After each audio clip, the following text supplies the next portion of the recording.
যেইখন অসমত কোনো মুছলমানে হিন্দুৰ পৰা মাটি কিনিবলৈ বা কোনো হিন্দু মানুহে মুছলমানৰ পৰা মাটি কিনিবলৈ হ'লে মুখ্যমন্ত্ৰীৰ পৰা অনুমতি ল'ব লাগিব।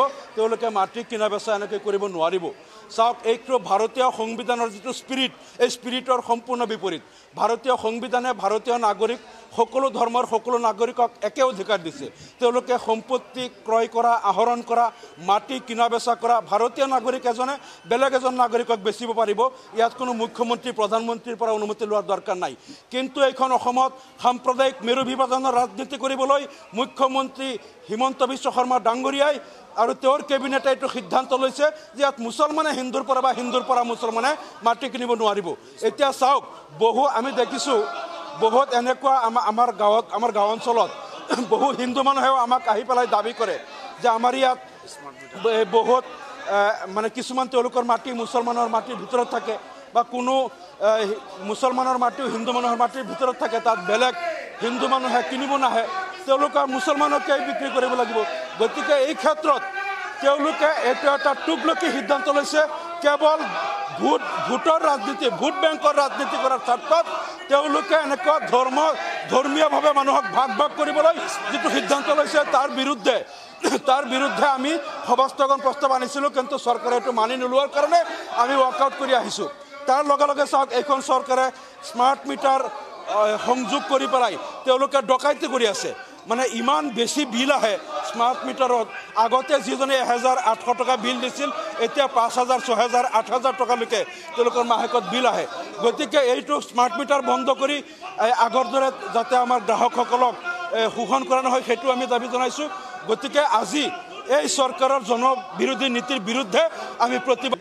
যেইখন অসমত কোনো মুছলমানে হিন্দুৰ পৰা মাটি কিনিবলৈ বা কোনো হিন্দু মানুহে মুছলমানৰ পৰা মাটি কিনিবলৈ হ'লে মুখ্যমন্ত্ৰীৰ পৰা অনুমতি ল'ব লাগিব। তেওঁলোকে মাটি কিনা বেচা এনেকৈ কৰিব নোৱাৰিব। চাওক, এইটো ভাৰতীয় সংবিধানৰ যিটো স্পিৰিট, এই স্পিৰিটৰ সম্পূৰ্ণ বিপৰীত। ভাৰতীয় সংবিধানে ভাৰতীয় নাগৰিক সকলো ধৰ্মৰ সকলো নাগৰিকক একে অধিকাৰ দিছে।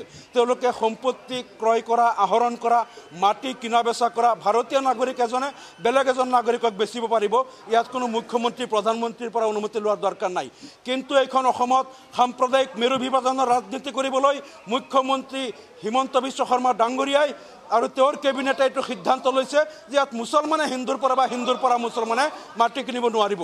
এতিয়া চাওক, আমি দেখিছোঁ বহুত এনেকুৱা আমাৰ গাঁও অঞ্চলত বহু হিন্দু মানুহেও আমাক আহি পেলাই দাবী কৰে যে আমাৰ ইয়াত বহুত কিছুমান তেওঁলোকৰ মাটি মুছলমানৰ মাটিৰ ভিতৰত থাকে বা কোনো মুছলমানৰ মাটিও হিন্দু মানুহৰ মাটিৰ ভিতৰত থাকে। তাত বেলেগ হিন্দু মানুহে কিনিব নাহে, তেওঁলোকে মুছলমানকে বিক্ৰী কৰিব লাগিব। গতিকে এই ক্ষেত্ৰত তেওঁলোকে এইটো এটা টুকলকি সিদ্ধান্ত লৈছে। কেৱল ভোটৰ ৰাজনীতি, ভোট বেংকৰ ৰাজনীতি কৰাৰ স্বাৰ্থত তেওঁলোকে এনেকুৱা ধৰ্মীয়ভাৱে মানুহক ভাগ কৰিবলৈ যিটো সিদ্ধান্ত লৈছে তাৰ বিৰুদ্ধে আমি সভাস্থগন প্ৰস্তাৱ আনিছিলোঁ, কিন্তু চৰকাৰে এইটো মানি নোলোৱাৰ কাৰণে আমি ৱাকআউট কৰি আহিছোঁ।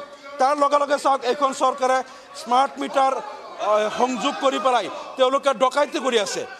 ইমান বেছি বিল আহে স্মাৰ্ট মিটাৰত। আগতে যিজনে 1800 টকা বিল দিছিল, এতিয়া 5000, 6000, 8000 টকালৈকে তেওঁলোকৰ মাহেকত বিল আহে। গতিকে এইটো স্মাৰ্ট মিটাৰ বন্ধ কৰি আগৰ দৰে যাতে আমাৰ গ্ৰাহকসকলক শোষণ কৰা নহয়, সেইটো আমি দাবী জনাইছোঁ। গতিকে আজি এই চৰকাৰৰ জনবিৰোধী নীতিৰ বিৰুদ্ধে আমি প্ৰতিবাদ কৰি আমি ৱাকআউট কৰি ওলাই আহিছোঁ। যিকোনো খবৰৰ বাবে যোগাযোগ কৰক 7090173330 অথবা 7099017990 নম্বৰত।